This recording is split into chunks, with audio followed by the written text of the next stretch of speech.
J'ai un nom grec, j'ai un passeport allemand, j'ai grandi dans le sud de la France et j'habite en Belgique et donc voilà, je ne sais pas très bien d'où je suis. Mais je me sens très bien en Belgique, c'est un pays que j'aime vraiment beaucoup.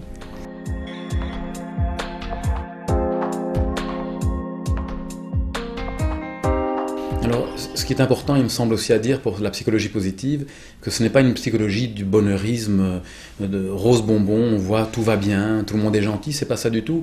La psychologie positive n'évacue pas la question de la souffrance humaine, de la difficulté, elle est bien là, elle fait partie de nous, de notre richesse aussi, mais au lieu de s'interroger, de partir uniquement sur ce qui ne fonctionne pas, elle nous propose de partir de ce qui va bien. Et de manière très très concrète, d'expérience personnelle, dans des interventions que j'ai faites, j'ai pu aller pour Médecins sans frontières au Sierra Leone, travailler dans un hôpital, aider les personnes à voir ce qui pouvait être changé justement.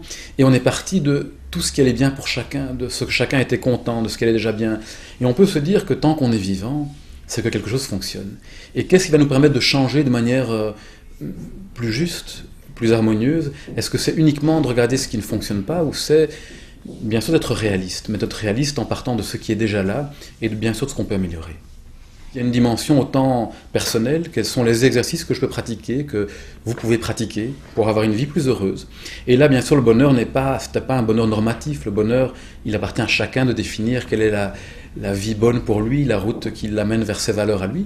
Donc, mais quels sont ces outils qui nous permettent d'être plus heureux? Et puis il y a qu'est-ce qui nous permet de vivre mieux en société, d'avoir des relations plus épanouies, on peut dire même dans une organisation. Qu'est-ce qui nous permet d'être plus en même temps motivés, plus joyeux, plus heureux dans une entreprise et qu'elle continue à fonctionner? Et puis il y a une dimension politique aussi à la psychologie positive, qui peut aller jusqu'à quelles sont les conditions qui vont faire que la paix va se dessiner plus facilement dans une situation de conflit important. Qu'est-ce qui va faire qu'on peut se réconcilier dans une situation très tendue, après-guerre ou après-génocide même, on s'intéresse aussi à ça. Et donc souvent, ce qu'on appelle l'école humaniste a été regardé un peu de haut par les scientifiques fondamentaux en disant oui mais c'est bien beau tout ça, mais en réalité, est-ce qu'il y a quelque chose de vrai là-dedans? Et donc avec la science d'aujourd'hui, les scientifiques réellement contemporains d'aujourd'hui peuvent nous mettre dans un scanner et voir qu'est-ce qui se passe dans notre cerveau, quelles sont les zones activées, quels sont les changements. On se rend compte aujourd'hui par exemple que certaines techniques peuvent nous permettre de changer réellement, même à un niveau neurobiologique. Donc on peut voir qu'il y a une densité dans notre cerveau qui va changer. Certaines zones du cerveau qui normalement s'amincissent avec l'âge, tout simplement l'âge, ou le stress et ainsi de suite, peuvent, grâce à un entraînement, prendre de la densité. C'est extraordinaire, hein, c'est vraiment révolutionnaire.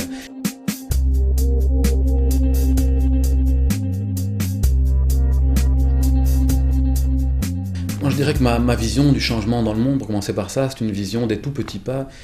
Et j'ai l'idée que si chacun d'entre nous pouvions changer un tout petit peu notre relation, la relation que nous avons avec nous-mêmes, d'avoir une relation plus douce, plus amicale avec nous-mêmes, il y aurait déjà un changement dans le monde, dans nos relations les uns avec les autres. Donc ça commence déjà par moi. Si moi je pouvais entretenir une relation avec moi-même plus amicale et plus douce. Et alors ce que je souhaite aussi, ce que j'espère, c'est que parmi tous ces petits individus qui changent, il y ait plus tard des chefs d'entreprise, des hommes politiques, des dirigeants qui ont plus de pouvoir et plus de responsabilités qui changent.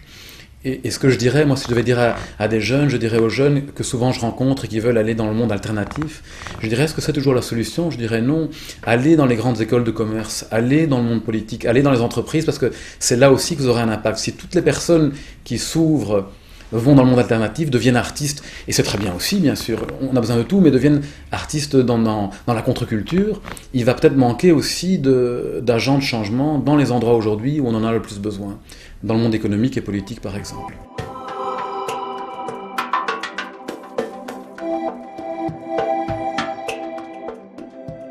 Donc ce qui me motive à intervenir chez Deltae, c'est cette idée d'incarner chacun d'entre nous le changement qu'on aimerait voir dans le monde, et puis de rendre ça plus accessible à un public plus large.